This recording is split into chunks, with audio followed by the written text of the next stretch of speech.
Herkese salam dostlar. Merhaba Naziyev. Bu videonu izleyenlerin böyük bir hissəsi çox güman ki, artıq dövlət proqramı qalibləri olacaq və buradan onları təbrik eləmək istəyirəm ilk öncəliklə. Və ola bilər ki, bu yolda irəliləmək üçün də bu videoya baxırsınız. Əgər belədirsə, lap yaxşı. Demək ki, siz əvvəlcədən hazırlıqlarınızı artıq bilmiş olacaqsınız. İndi isə keçid alaq videonun əsas hissəsindən. Dövlət proqramı qalibləri bundan sonraki addımlarda nə etməlidir? Onları qarşıda hansı addımlar gözləyir?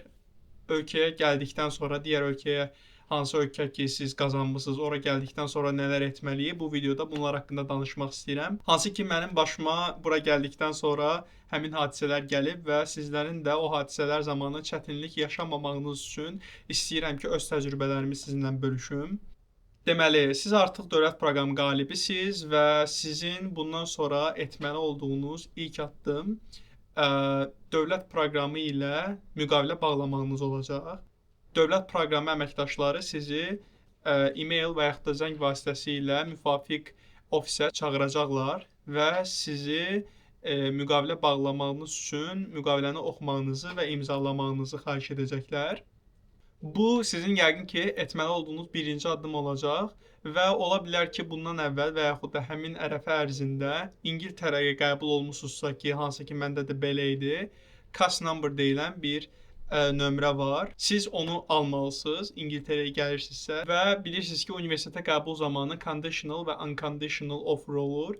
Siz çox güman ki, hər biriniz conditional offer almısınız, amma unconditional offer almaq üçün də müəyyən sənədləri göndərməlisiniz ki, sizə unconditional offer versinlər ki, siz onu dövlət proqramına təqdim edəsiniz və siz tələbə vizasına müraciət edəcəksiniz. Daha sonra İngiltərəyə əgər gəlirsinizsə, yəni Böyük Britaniyada daha çox bu tələb olunan sənədlərdən biridir. Sizin vərəm testi deyilən bir test var. Sağlamlıq haqqında arayışın bir növü kimi düşünə bilərsiniz bunu. Həmin testdən keçməlisiniz və həmin testin nəticəsi sizin əlinizdə hazır şəkildə olmalıdır ölkəyə gəlməmişdən öncə. Və artıq bunlar demək olar ki, sənədləşmə hissəsidir ki, siz bunu dövlət proqramı qalibisinizsə, bu ərəfə ərzində, yəni ölkəyə gəlməmişdən öncə, digər ölkəyə gəlməmişdən öncə bunları etməli olacaqsınız. Digər ölkələrdə ola bilər ki, spesifik başqa sənədlər də olsun. Yəni Amerikaya gedirsinizsə başqa sənədlər və yaxud da başqa bir ölkədə başqa bir sənədlər ola bilər. Bunları çox güman ki, sizə e-maildən lazım olan sənədləri zaten bildirəcək dövlət proqramı. Amma sırf İngiltərə üçün lazım olan sənədlərin hamısını demək olar ki, mən sizə qeyd etdim. Daha sonra sığorta və bilet. Siz bura gəlməmişdən öncə sizin üçün sığorta olmalıdır. Yəni İngiltərədə yaşayırsınızsa sizin bir sığortanız olmalıdır. Tələbələr üçün 1 illik sığorta ödənilir və ona müraciət etməlisiniz.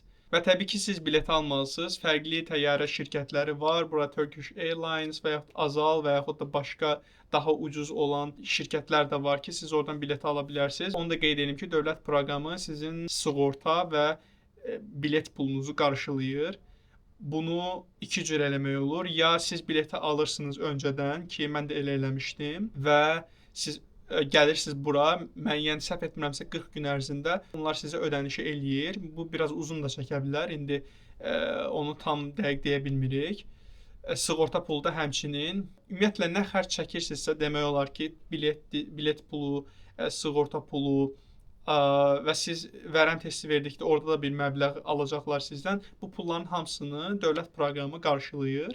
Amma bir dənə bilet temasında siz əgər istəyirsinizsə ki, işiniz falan hazır olsun, yəni rahat olasınız, bileti öncədən alırsınız, daha sonra ödəniş eləyirlər və yaxud da dövlət proqramına müraciət edirsiniz, onlar sizin üçün birbaşa alırlar, amma səhv etmirəmsə orada biraz gecikmə teması olur deyə daha çox bizə əvvəlcədən alıb, daha sonra biz sizə geri ödəniş eləyəcək tipində bir mesaj verirlər.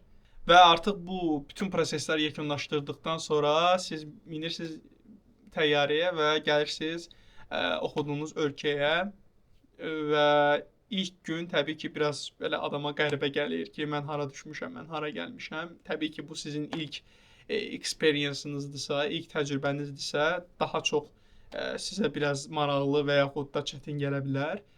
Siz İngiltərəyə gəldikdə, tutaq ki, İngiltərəyə gəlirsinizsə, burada qazandığınız universitetə gedib qeydiyyatdan keçməlisiniz. Zaten ilk 10-15 gün ərzində demək olar ki, dərslər çox da olmur.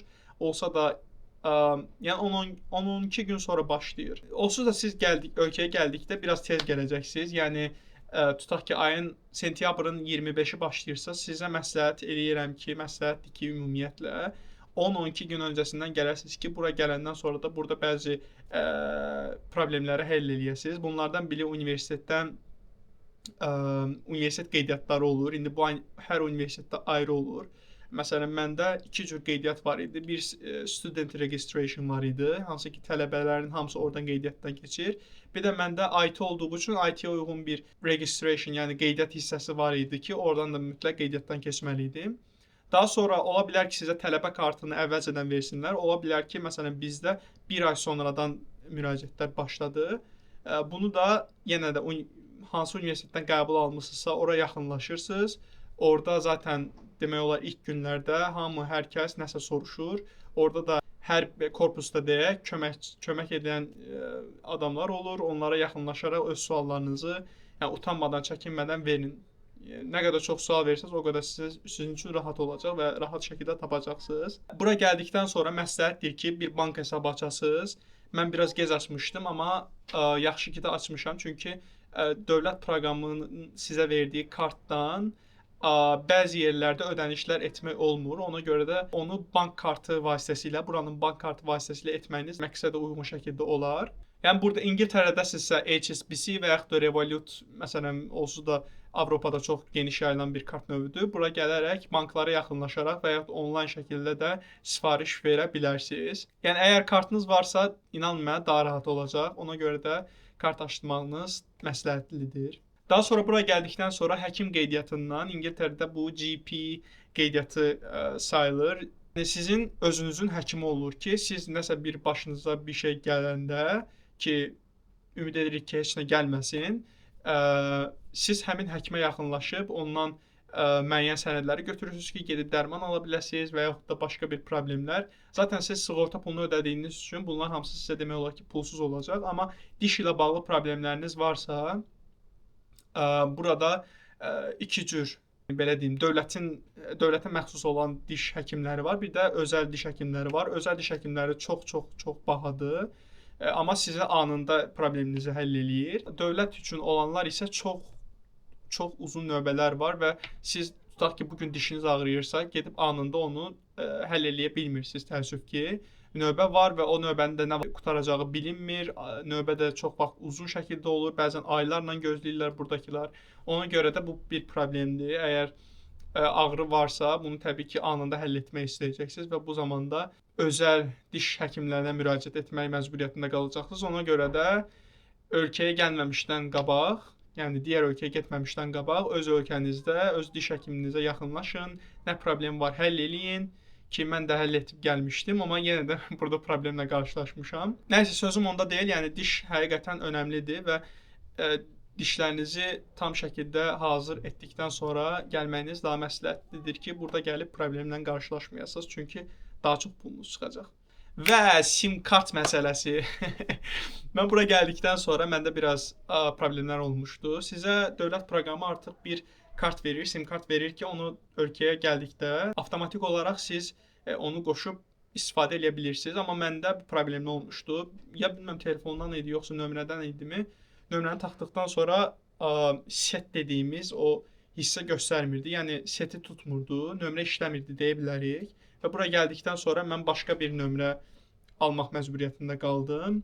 Düzünü desəm elə də bahalı deyil. Yəni 1 pounddumu, yoxsa belə bir civarı bir qiymət olmalıdır. Hətta bəzi yerlərdə pulsuz belə verirlər, bəzi yataqxanalarda. Marketdən və yaxud da özəl yataqxanalardan və yaxud da bəlkə universitetdən mobil nömrə, yəni sim kart götürə bilərsiniz. Onu daxil edirsiniz. Məsələn, mənim dövrümdə Lebana idi, səhv etmirəmsə, sim kart şirkətinin adı.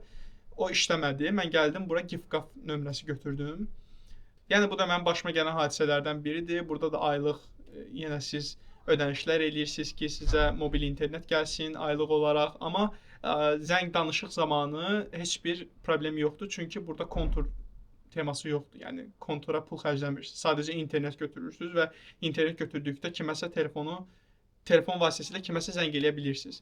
Əgər internet götürmürsünüzsə, avtomatik nömrəniz də bağlı olur deyə bilərik və zəng eləyə bilmirsiniz. Ona görə yəni aylıq olaraq ödəniş eləməyiniz məsləhətdir. Bunlar ümumi olaraq yəni ən birinci izah elədiklərim mütləq olanlar, daha sonra izah etdiklərim isə ölkəyə gəldikdən sonra olanlar isə zaten bəziləri mühümdür, bəziləri isə siz eləməyə də bilərsiniz.